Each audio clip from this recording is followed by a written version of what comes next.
Hello there, guys. Hi, it's Himisimo once again here. It's 2:14 in the afternoon here in the Philippines. All the way from the Philippines, it's our afternoon delight again. So I'm gonna share another topic with you guys. Parang I just want to discuss about divorce bill. 'Di ba? Parang I look so baby right now, pero i-discuss ko it's about divorce bill. You know, maturity, it's not how you act mature. It's what's inside you. 'Di ba? It's not how the way you look or present yourself on other people. I may look like as if I'm only 15, but you don't know what's inside me, 'di ba? Kasi there's a lot of people who are judging me na she looks like as if she's just 13, 14, 15. I'm so happy about it because I don't want to grow old. I don't want to have wrinkles on my face. Though, if you can just see, I already have this dip smile line. So that is one of my frustrations these days. So let's go back to the main topic, divorce bill. So we all know in abroad, because I'm here in the Philippines, on other places or foreign countries, the divorce is really acceptable for them. But of course, here in the Philippines, it's a different thing. But I think I just scanned the YouTube 2 days ago, and I just checked that the Senate already approved it. And according to the Section Act 9349, it is already approved here in the Philippines that we already have a divorce bill or absolute separation from your partner or from your legal wife or husband. So, yeah. And of course, for all of us here in the Philippines and for the other people came from different foreign land, we all know, guys, that when you say Filipino, you are conservative. Filipino, of course, you need to get married first. You're Filipino if you will walk on the aisle. Diba? You're Filipino if you're going to ask for the hands of your beloved. For you to be able to marry someone. Yung parang tipong mamamanhikan. So, ganun kasi here in the Philippines. And of course, ako nung of course, it depends on your religion. Pero kasi, when this bill is already passed, they did not discuss about the religion. Kasi for me, it depends on the free will of each of us, or it depends on your decision. Diba? There are some Catholic, they are pro-divorce, and there are some other Catholic, they don't want to have it. But of course, Catholic naman kasi they are very flexible. So, we all know that they are somehow in the middle, conservative and liberated. And I was an active Church of Christ member. I was a choir member. On my previous video, I've already mentioned that on you guys that I was really active in choir in the Church of Christ since I was 13 until I finished my college. But now, I just, need space. It's like a relationship with someone when you think that you are not growing anymore, that your relationship with someone is no longer productive. You need to have some space for a while and think of yourself first, right? So, yun nga. So, for me, sa mga taong ayaw ng divorce, sa mga judgmental, guys, don't be so judgmental. Ang divorce kasi, it's for two full-grown up people Kasi you don't know what's inside the relationship. Sabi kasi ng ibang Filipino, they don't want that bill to be approved kasi ma-spoil lang natin yung mga couple na gustong mag-divorce for a shallow reason. Pero sabi nga nila, 'di ba, this is not an easy process for you to get. Kailangan may mga grounds And there's a heavy grounds talaga. And both of you must decide to have this kind of, ending the relationship with someone. And ako naman, I was a product of a broken family on my biological parents. I am not judgmental on anyone kasi nga, 'di ba, broken family nga yung background ko. And then I was passed by my biological mother to her younger sister who is married to a Japanese. So, yun yung naging kwento. So, medyo umokay naman ako nung pagdating ko ng 13 until I finished my college. But, life is not always perfect. So, let's go back to the main topic. Don't be judgmental on people who wanted to have a divorce. First, you don't know the inside of the relationship. Second, kasi magkakaroon minsan ng two-side. Minsan, pag naghihiwalay ang couple, merong in a good way, merong in a bad way. Yung tipong yung in a good way, they are mature on, sharing their situation to other people. Like, what happened? Friend, what happened? Mare, pare, ano nangyari sa wife mo or husband mo? Parang balita ko, parang you are deciding to process your divorce, And then sasabihin nila, yung mga example ng mature people, yeah, we're processing our divorce because of indifferences, Yung, alam mo na, parang it's like a general answer na you don't have to really elaborate a particular reason. Kasi you still want to preserve the friendship. The friendship, baka mamaya may anak ka doon. But of course, that's a mature way. You just sometimes need to end the relationship in a good way. 'Di ba? Parang sabi nga nila, but some other people ayaw nila ayaw nila, break it to me gently. No, it's not break it to me gently. Kasi you started the relationship in a good way, in a nice way, sweet kayo at the beginning. And then, why can't you just end the relationship na tipo namang mature and magiging okay pa rin yung images nyo sa mga tao, diba? So again, I am not promoting divorce, but I am pro-divorce because there are some reason behind it. Pero tama rin naman yung mga ultra-conservative na for us and for the younger people out there who are still single or who have their own boyfriends and girlfriends, when you are still trying to figure out if you are already with the right one with you. So, yun nga, 'di ba? It's better to take it slowly. Or for a mature person like me, kasi I'm already 40 na 40 and above, but still, I want to keep my 17-year-old soul with me. I always want to look young. Siguro kasi may mga complexities ako, but that will be discussed on another day. It's another topic of myself, and I don't want to be selfish here. Kasi I really just want to open your eyes, guys.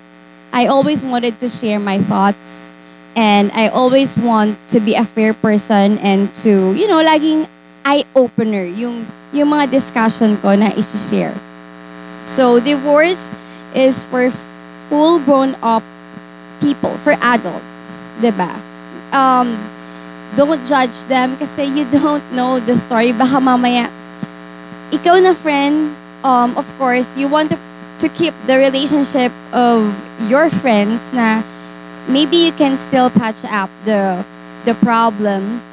But of course, there are some situation na parang, alam mo, magkakapatayan na if there is already a physical abuse or, alam mo na, it happens and sometimes we can't avoid it. And that's the time siguro na we should really support other people or our friends to do or to have a divorce. 'Di ba? So, don't be judgmental.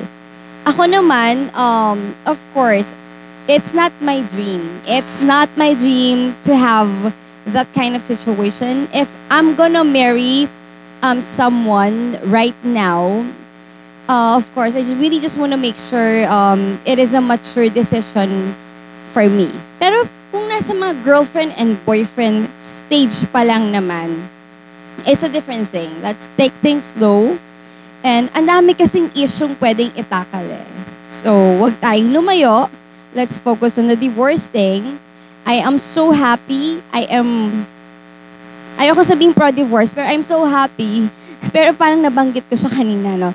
So, I'm so happy that it is already approved here in the Philippines. Guys, angels, the divorce bill, we already have a divorce bill here in the Philippines. It's Section 9349.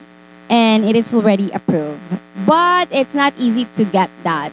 Kailangan may mga grounds like psychological incapacity, parang ouch naman, psychological incapacity, that I hate you, or I am still 15 years old. You know, I'm not expecting my life would be this way. Something like that. So, that's just, you know, as a single woman, and for the other women out there, and for you, if you're a single person, single man or woman, yeah, it's time for us to grow up. And alam mo naman, life is a learning process.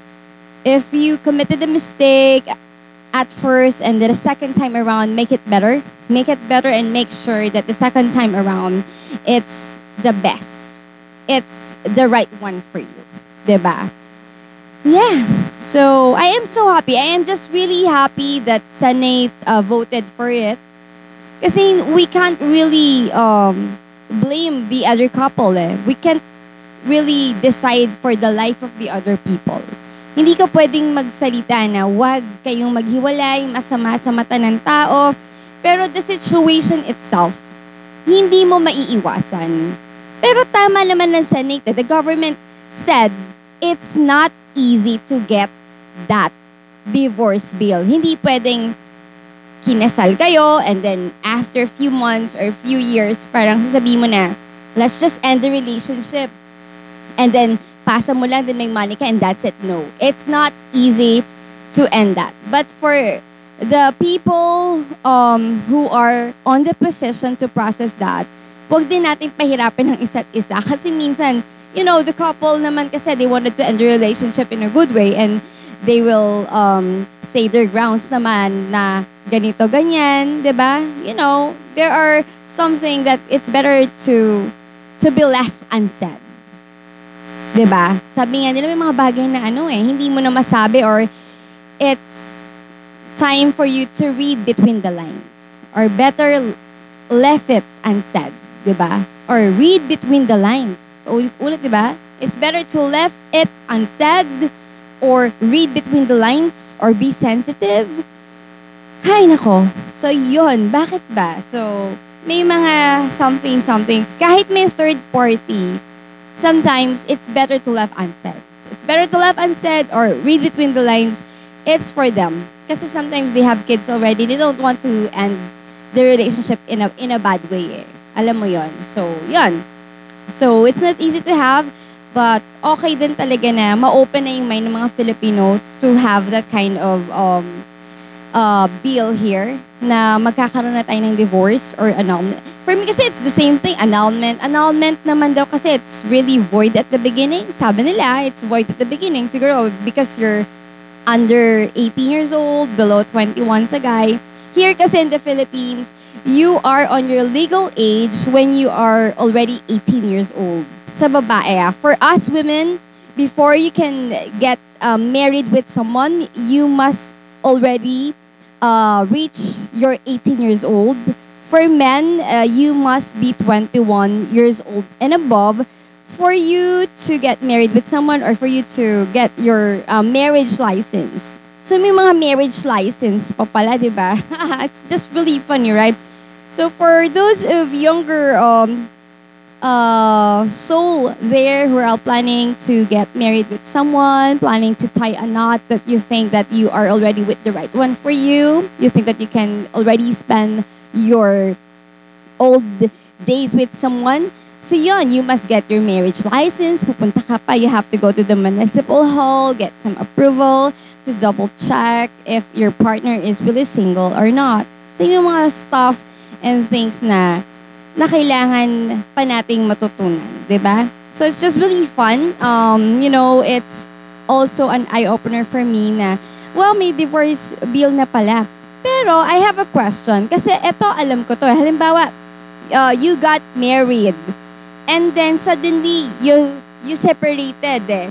And then sabi kasi nila, here in the Philippines, when you got married with someone, and you didn't see each other for 7 years, it's automatically your marriage will be void or it will be removed on the list of the registration.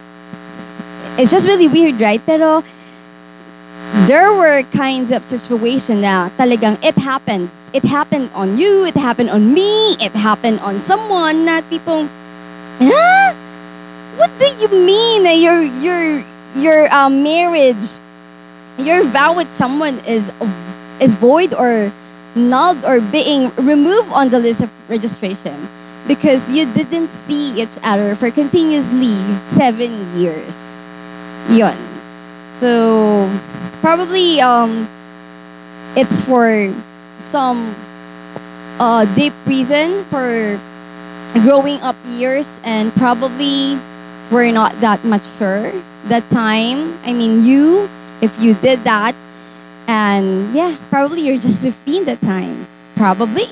So, yun nga, it's just really weird. There's a lot of case here na pwedeng masyak ka na lang. So, to make a recap and, before ending my topic for this afternoon, I am so happy, guys, angels, that we already have a divorce bill here in the Philippines.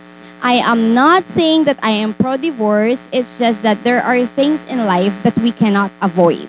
So let's just respect people. And for those couple who are planning to get a divorce, we all know that it's not an easy process. And for the people who are on the position to process that, be flexible. Be flexible and know the things, know the deeper reasons of it. Huwag mo rin kaming pahirapan and then other people. Kasi I respect others people's lives. Ako kasi parang you don't know what's inside their family, what's inside the house. Diba? You don't know the situation. Kahit friend mo si lalaki, kahit friend mo si babae, hindi mo pa rin alam eh. Minsan may nagpapa-impressive na husband sa mga tao, may nagpapa-impressive na lalaki eh. May ganon. So, you don't know. So, let's just respect each other's decision. And for you naman, I hope you'll find the right one. And sana, when you get married with someone, I hope you will keep it forever. It's for all of us. Of course, sino naman ang ayaw magkaroon ng forever? Diba? We all wanted to stay with one person that we love, that we know that we can spend our days, day and night with that person because you love each other through thick and thin. Pero sa buhay naman, there's a lot of different issues and cases pa. So, thank you so much, and I hope na buksan ko yung mga mind nyo dyan. So, yeah, let's just be fair. Let's just respect people who wanted to have a divorce.